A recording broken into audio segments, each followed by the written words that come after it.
Namaste viewers and friends. Today we have come up with a very important but a very heavy topic, that is women's health and issues that are faced by women because of the health issues.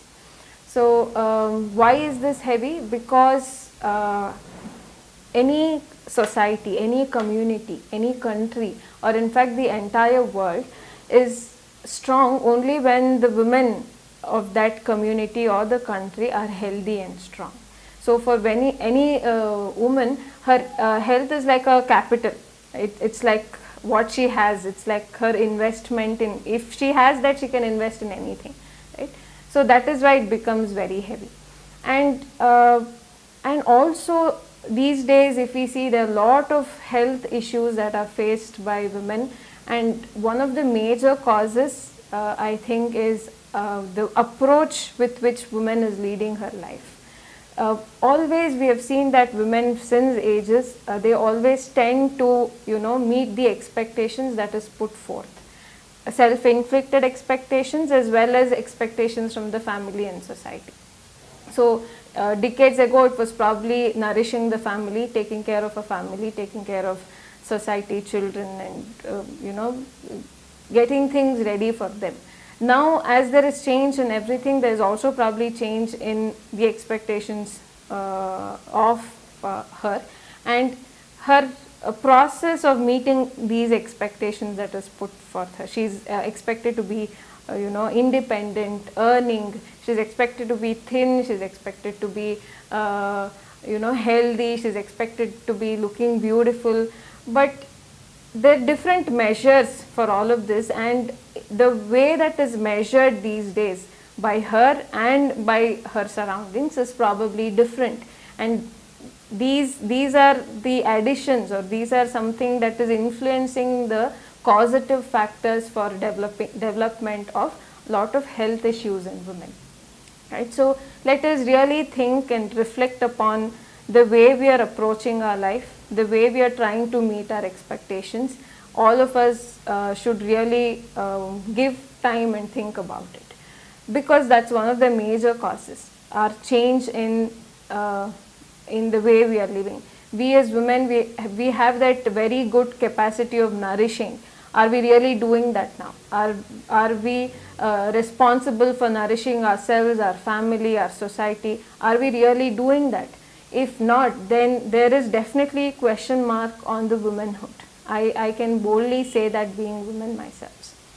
So with that little bit of background, let us now discuss what are the health issues faced, right?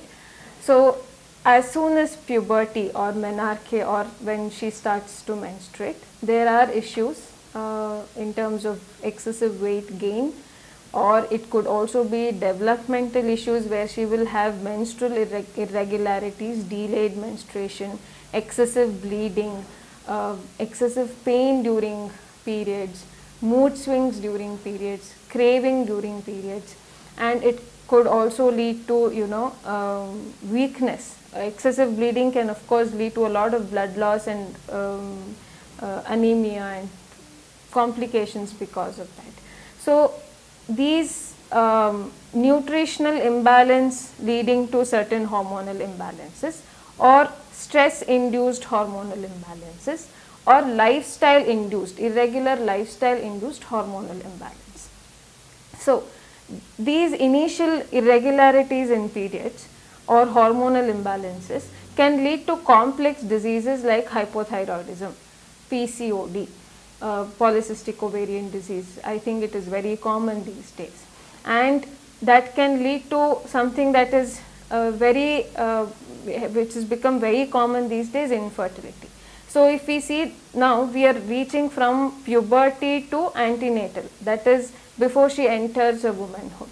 So why infertility? Because she is not prepared to give birth to a child. Giving birth to a child is a responsibility. It's something that nature entrusts a woman with. So if she is not ready for it, nature will not give that responsibility to her. Why she is not ready? Because she is not her body is not healthy enough, her mind is preoccupied with a lot of things, And with all of these stresses, physically and mentally, she will not have that energy, and her body will not have that capacity to give birth to another being, which is a very big responsibility.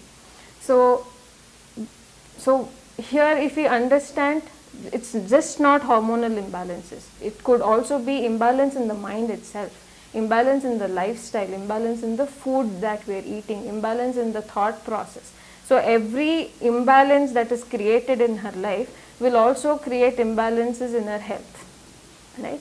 So if you have to move to the next step now, from preparing to becoming a mother, entering that stage of pregnancy and going through that 9 months of pregnancy, even there she has a lot of issues that she probably will face.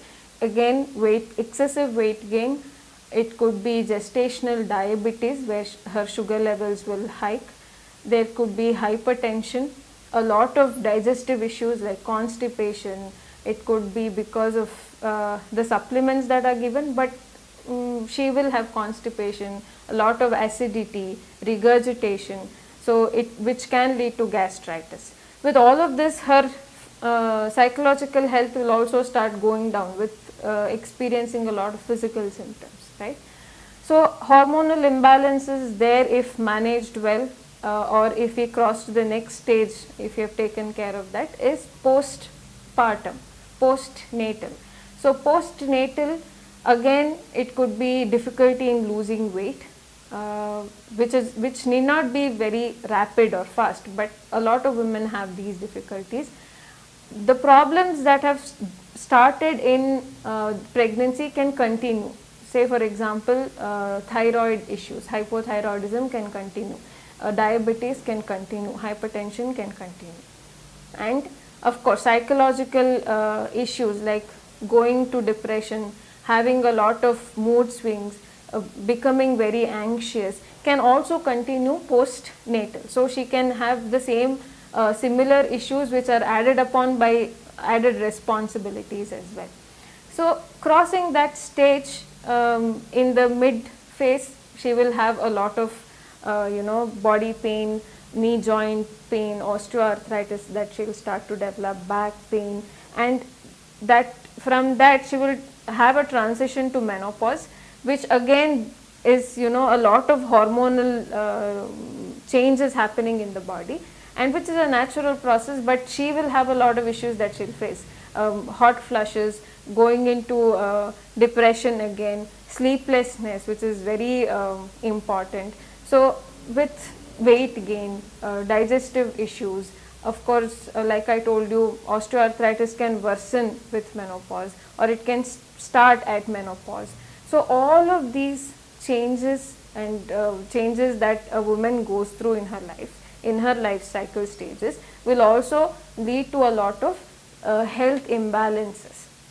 Causative factors we have discussed, right? It could be mind, it could be lifestyle, it could be the food that we eat, it could be the thinking process, it is definitely the way we are approaching the life with.